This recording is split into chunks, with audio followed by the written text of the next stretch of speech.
Hello everyone and welcome to our channel Mootechie. It's wonderful to have you here as we dive into the fascinating world of dairy science. Today we're exploring the fundamental physical properties of milk. Let's get started. Now let's begin with the very first property, color. You'll notice that milk has a distinctive white color. Do you know why that is? It's primarily due to the presence of fat globules suspended in an emulsion form and proteins in a colloidal form. Minerals like calcium phosphate and calcium caseinate also contribute to this opaque white appearance. But sometimes, you might see a yellowish or creamy tint. This is especially common in cow's milk and colostrums. That lovely yellow hue comes from natural pigments called carotene and xanthophyll. Moving on, let's explore the reaction of milk.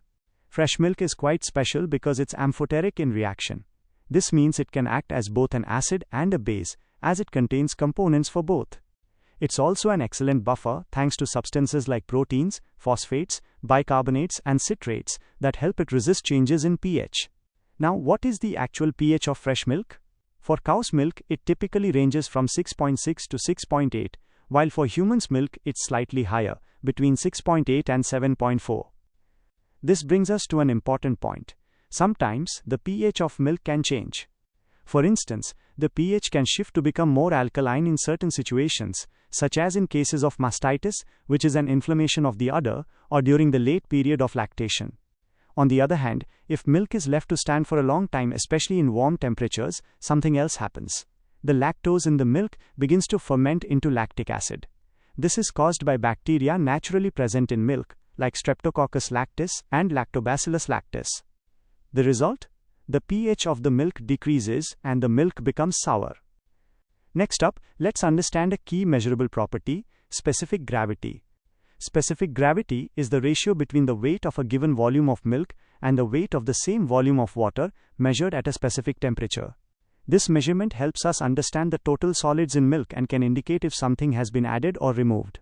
We measure it using an instrument called a lactometer.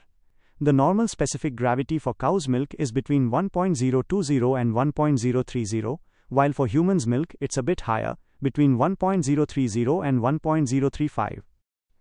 Now, why does specific gravity change? Well, fat is the only constituent in milk with a specific gravity lower than 1000. So when milk has a high fat content, the overall specific gravity decreases. Conversely, when milk is skimmed, meaning the fat is removed, the specific gravity increases. This makes sense because we're taking away the lighter constituents. And what happens if water is added to milk, as in adulteration? The specific gravity decreases because the total solids are diluted. Let's now talk about two sensory properties, starting with taste. Normal milk has a characteristic, pleasant milky taste. But this taste can change under different conditions. For example, it can become sour due to increased acidity. Boiling milk changes its taste because of certain biochemical changes and the evaporation of volatile fatty acids. During the late stage of lactation, the taste can be affected by an increase in chloride percent. And in cases of mastitis, the inflammation of the udder can also alter the taste.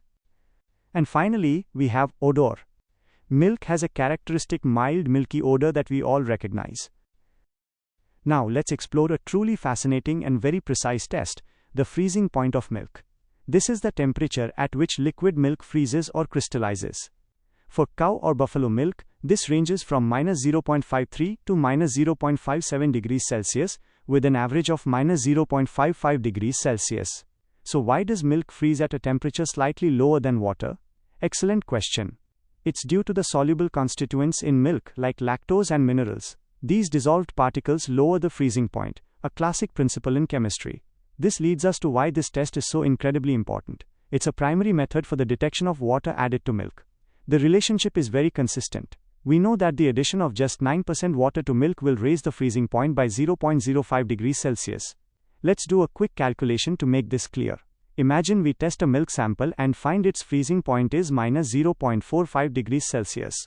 First, we see how much it has changed from the average. -0.45 minus -0.55 equals plus 0.10 degrees Celsius.